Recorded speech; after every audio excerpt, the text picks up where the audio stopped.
What's going on, guys? It's Cliffy here. As you can see, we are back playing in the domestic one-day competition for Tasmania. And today we've got a bit of a task on our hand. Already Western Australia, 50 runs on the board after just 8 overs. Not chasing a huge big total, as you can see down the bottom there, from their remaining, basically 42 overs, we shall call it. They do only need 3.7 runs and over. So we are going to really have to go and try and pick up some wickets and really restrict the side, which is going to be very tough, especially with shots like that there. Now, 2 games of IPL overnight. I'm just trying to think who played who. I remember that RCB played Delhi,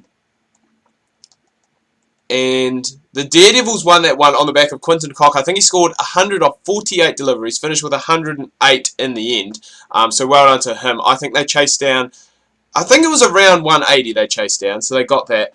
And then the Kings 11 got their first win on the board for the season as well, I believe, against the Rising Super Giants from Pune. I think that's what they're called. I can't quite remember. I had a real quick look this morning, and basically that was it. Virat Kohli, I think, carried on his good form. Another 70-odd. That kid is just scoring runs for fun at the moment. He just makes batting so easy. Just seems to score runs left, right and centre all the time. There's our first over done and dusted. Working on that in-swing skill, and we have got a +1 on there with just the 1 run conceded off the over. And now hopefully we come in with, you know, a little bit of fielding, I guess, relief, shall we say. And that is what we are going to get. Going to switch straight away to the restricting field, pace defence 5, which is a field that we go to quite often, and we're going to continue to try these in-swingers and hopefully get something going. So those 2 IPL games, good to see Kings 11 get on the board. I think both openers there had good scores, and Glenn Maxwell scored, I think, about 32 off about 15 towards the end. So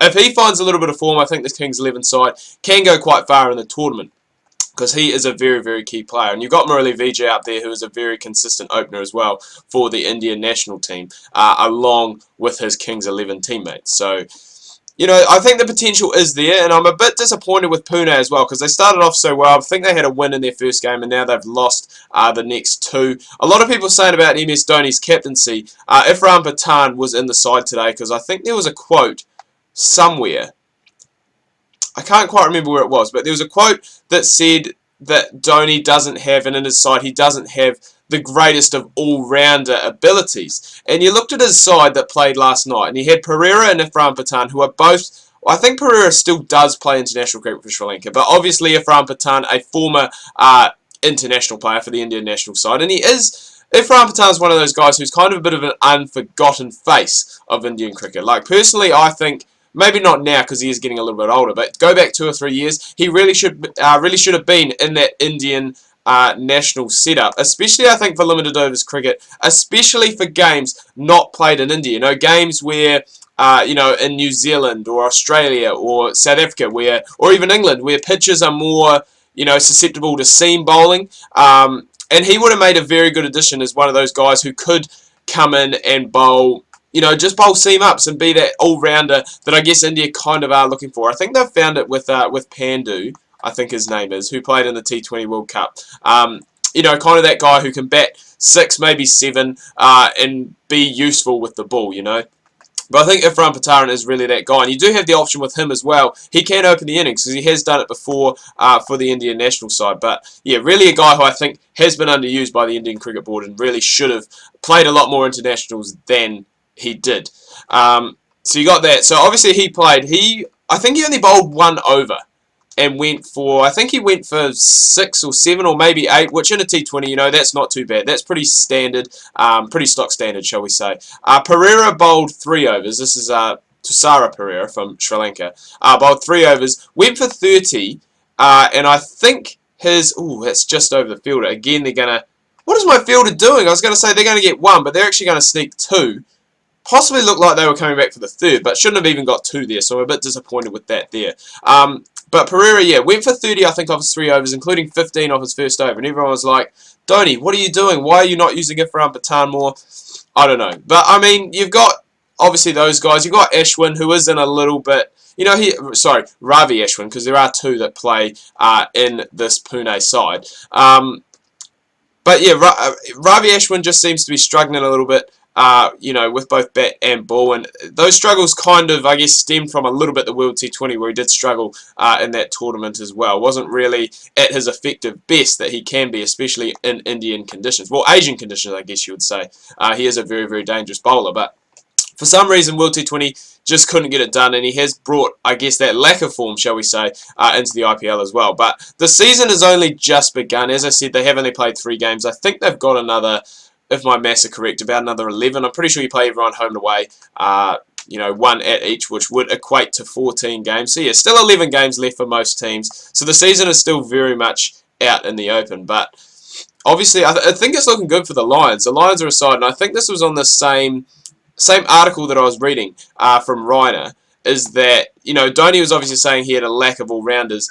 Reiner was saying that he had a lot of experience, and they're really leaning on those guys. Obviously, Finch and McCullum opening up the innings. Reiner himself is a very good T20 and limited overs batsman for India and in domestic competitions as well. Hit, and that could have been close, but I think he would have still been safe there, Marcus North. And we continue to build on that in-swing skill just like that there. But you look at that top 3 of Finch, McCullum, and Reiner. Absolutely incredible T20 players. Obviously, McCullum, I think McCullum has the most runs in T20 internationals.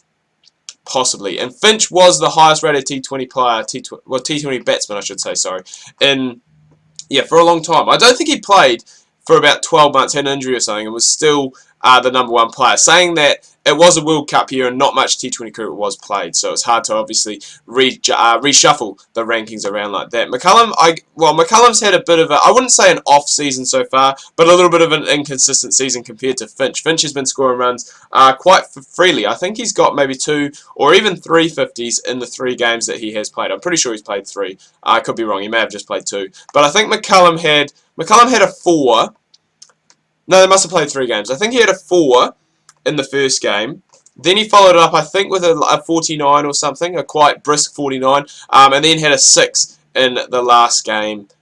Yeah, 6 off the last game, and then I think he was gone a couple balls later. So he's just really trying to, I guess, find that rhythm, and that's the rhythm that we've found. That Yorker has squeezed through past Cam Bancroft, and we get our first one for the day. Speaking of Yorkers, I can't remember who it was. I think it was a couple of days ago when KKR played. Andre Russell got done by an absolute peach of a Yorker. I don't know who the bowler was, but it was absolutely beautiful. Russell was falling over himself. It was just a joy to watch, you know, for fast bowlers all around the world. And now I don't consider myself express pace, but I still consider myself, I guess, a medium medium bowler. To get one of those Yorkers right and squeeze it under the bat and have a batsman falling over his feet, it is just a great sight to watch. I guess probably for any bowler as well, you know, spinners can do it as well. If they get that Yorker in right, it can be very, very deadly. I can't remember what I was talking about. I was talking about Brendan McCullum. I was talking about someone else. I can't remember. There was someone I was going to. I can't remember who that bowler was, but I remember seeing it and I was like, wow. I was talking about the top 3 of the Lions and how devastating it was. Well, destructive, I guess, is probably a better word rather than devastating. Talked about the Yorker. I can't remember. It's just completely gone and slipped out of my mind, but I think that wicket, even though we have gone and picked it up, I think it is probably going to be too little too late for us. I'm not sure how many we've bowled so far, but only 83 runs needed and still 9 wickets left in the bag. And we're only really just closing in on the halfway mark as well. So Western Australia have really put up a very good fight in this innings here. Well, I wouldn't even say they put up a fight. We've put up a lack of a fight. My words are all over the place today. I'm really tired. Had a big weekend. Just knackered. Absolutely knackered. Sleep deprived. I could have slept so much longer today than I did, but I got up because I had stuff to do. It's quite nice. I actually start work a little bit later this week, so it does give me a lot more time, you know, during the day to do stuff and I guess just chill out. So trying to make the most of that. Hitney's gone. No, he's going to be safe by a mile. So 3 coming off of that over. I think that is our most expensive one so far.